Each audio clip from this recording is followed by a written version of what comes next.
Halo teman-teman, apa kabar semuanya? Semoga semua dalam keadaan sehat-sehat ya. Kenalin, saya Toser Tony Seruni. Kali ini saya akan mereview sebuah film yang berjudul Pray for Devil. Film yang dirilis tahun 2022 ini disutradarai oleh seorang sutradara dari Jerman bernama Daniel Stem. Film ini mengangkatkan sebuah kisah seorang biarawati yang melakukan pengusiran setan dengan berhadapan langsung dengan sosok iblis, di mana iblis ini memiliki ikatan dalam kehidupannya di masa lalu. Ini merupakan review pertama saya, karena itu jika teman-teman suka, teman-teman bisa like, comment, and subscribe, dan juga share ke teman-teman kalian. Tapi jika tidak, bisa di skip saja. Oke, tanpa menunggu lama lagi, kita masuk ke pembahasan filmnya. Di awal film, kita diperlihatkan dengan seorang anak kecil bernama Anne. Ia sedang berdoa di dalam kamarnya karena ketakutan mendengar pintu yang digedor-gedor oleh seseorang, yaitu ibunya sendiri. Kemudian scene berlanjut pada seorang biarawati yang sedang diwawancarai. Dan dari wawancara tersebut terungkap jika sosok yang diwawancara itu adalah Anne Kraja. Kita juga mengetahui jika Anne mengalami trauma di masa lalu karena kelakuan ibunya yang sangat aneh. Pada tahun 2018, kasus kerasukan roh jahat mengalami peningkatan hampir di seluruh dunia. Melihat hal ini, akhirnya Vatikan memutuskan untuk mendirikan sebuah sekolah di luar Roma, yang mana sekolah ini dikhususkan untuk belajar pengusiran setan, serta menjadi tempat perawatan bagi orang-orang yang mengalami gangguan roh jahat. Anne merupakan salah satu dari biarawati yang bekerja untuk merawat orang-orang sakit di sana. Para biarawati ditugaskan hanya untuk merawat orang-orang sakit dan tidak diperbolehkan untuk mengusir roh jahat, karena hal tersebut hanya wewenang oleh seorang pastor. Sebelum mulai pekerjaan mereka dibekali terkait dengan prosedur keperawatan, dan setelah merasa cukup, Annie pun mulai mengantar makanan kepada pasien-pasiennya. Makanan pun diantar kepada seorang pasien kakek tua bernama Clark. Sesudah itu, ia melanjutkan mengantar makanan kepada seorang anak yang bernama Natalie. Natalie diduga mengalami gangguan roh jahat. Awalnya semua tampak normal-normal saja. Natalie layaknya seperti anak-anak pada umumnya. Singkat cerita, malam pun tiba. Annie selalu terbayang dengan trauma di masa lalunya. Dan saat ingin menutup jendela, nampak sosok anak kecil seperti Natalie. Keesokan harinya, ketika sedang berjalan di lorong ruangan pasien, Annie mendengar suatu suara yang sangat aneh, seperti memanggil namanya. Tiba-tiba, sontak saja kemunculan sosok Natalie membuat Annie sangat terkejut. Rupanya Natalie berniat untuk mengembalikan bungkusan permen yang pernah Annie berikan kepadanya. Padahal kalau kita melihat, ruangan tempat Natalie dirawat masih terkunci rapat. Kemudian scene berlanjut saat Annie sedang menuruni tangga. Annie kembali terdengar sebuah suara-suara aneh, dan nampaknya suara ini berasal dari sebuah ruangan kelas, di mana orang-orang di dalam kelas tersebut sedang belajar tentang pengusiran setan yang diajari oleh seorang pastor bernama Quinn. Karena penasaran, Annie pun masuk ke dalam ruangan tersebut dan duduk di sebelah seorang pastor bernama Dante. Lalu Annie mendengar apa yang diajarkan oleh seorang pastor Quinn. Namun niat Annie untuk mempelajari ritual pengusiran setan tersebut ditentang keras oleh seorang biarawati senior bernama Yumia. Hal ini dikarenakan tugas tersebut merupakan wewenang dari seorang pastor, dan biarawati ditugaskan hanya untuk sebagai perawat saja. Setelah mendapatkan teguran tersebut, Annie kemudian melanjutkan pekerjaannya untuk merawat orang-orang sakit. Annie kemudian masuk ke kamar Clark, salah satu pasiennya. Tiba-tiba hal aneh pun terjadi, yang mana Clark dirasuki oleh sosok roh jahat. Untungnya kejadian tersebut berhasil diatasi oleh Annie. Lalu scene berlanjut. Terlihat para atasan sekolah tersebut sedang berdiskusi tentang kejadian yang dialami oleh Annie. Dari diskusi tersebut, nampaknya sosok roh jahat itu ingin mencari Annie. Karena takut Annie dalam bahaya, akhirnya Pastor Quinn pun memutuskan untuk memberikan ajaran pengusiran setan kepada Annie, guna sebagai pelindung dirinya maupun untuk orang lain.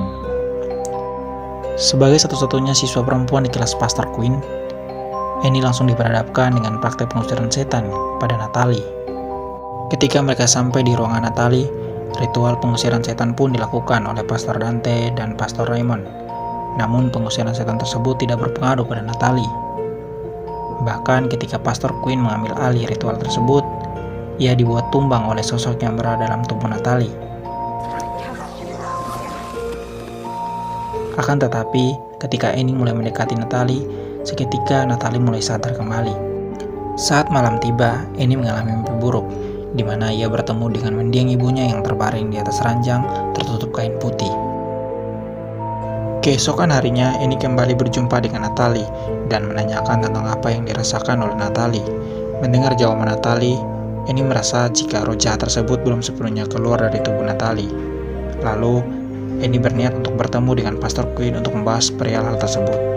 Namun Pastor Quinn hanya berpesan untuk mendoakan kondisi Natalie agar ia cepat pulih, karena jika tidak, maka ia akan dipindahkan ke Vatikan, yaitu pusat tempat pengusiran setan.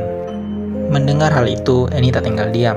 Ia kemudian mempelajari ritual pengusiran setan dan mencari tahu terkait latar belakang pasien-pasien tersebut. Bersama dengan Pastor Dante, ia melancarkan aksinya. Kemudian terungkap jika para pasien yang dikirimkan ke Vatikan berujung pada kematian. Karena tidak mau Natalie mengalami kejadian yang sama dengan pasien-pasien sebelumnya, akhirnya Annie memutuskan untuk menemui Pastor Quinn untuk mengurungkan pemindahan tersebut. Namun sayangnya Pastor Quinn tidak bisa berbuat apa-apa karena hal tersebut merupakan wewenang kepala sekolah. Lalu Pastor Dante mengajak Annie untuk membuktikan jika mereka juga dapat mengusir roh jahat dengan mengunjungi kakak Natalie yang juga mengalami kerasukan di rumahnya untuk melakukan pengusiran setan terhadap kakak Natalie. Saat kedatangan mereka ke tempat Emilia, kakak Natalie, ia nampak normal saja. Namun tiba-tiba ia kemudian dirasuki roh jahat. Beruntungnya mereka berdua berhasil mengatasi kejadian tersebut dan kakak Natalie kembali normal dan bebas dari roh jahat. Setelah dari tempat itu, mereka berdua akhirnya pulang dan saling bercerita tentang masa lalu mereka. Keesokan harinya, ini dipanggil oleh kepala sekolah karena mereka telah melakukan ritual pengusiran roh jahat secara diam-diam terhadap Emilia. Dan diketahui Emilia mengakhiri hidupnya setelah Annie dan Pastor Dante pulang dari tempat tersebut. Lagi-lagi Annie mendapat teguran oleh atasan sekolah akibat tindakannya yang ceroboh, sehingga Annie memutuskan untuk tidak lagi mempelajari ritual pengusiran setan dan kembali menjadi seorang biarawati. Nampaknya tindakan yang dilakukan oleh Annie bersama Pastor Dante sudah terdengar hampir di seluruh sekolah. Annie kemudian dikunjungi oleh seorang dokter perempuan yang bernama Peters. Lalu dokter tersebut memberikan semangat kepada Annie dan menyampaikan kabar jika Natalie sudah tidak lagi kerasukan roh jahat di dalam tubuhnya. Kemudian Pastor Dante mendatangi Annie dan bercerita jika Natalie kembali mengalami kerasukan roh jahat dan berhasil membunuh seorang pastor dan 2 perawat. Mendengar hal tersebut, mereka kemudian bergegas untuk pergi ke tempat Natalie yang dikurung di sebuah ruangan bawah tanah.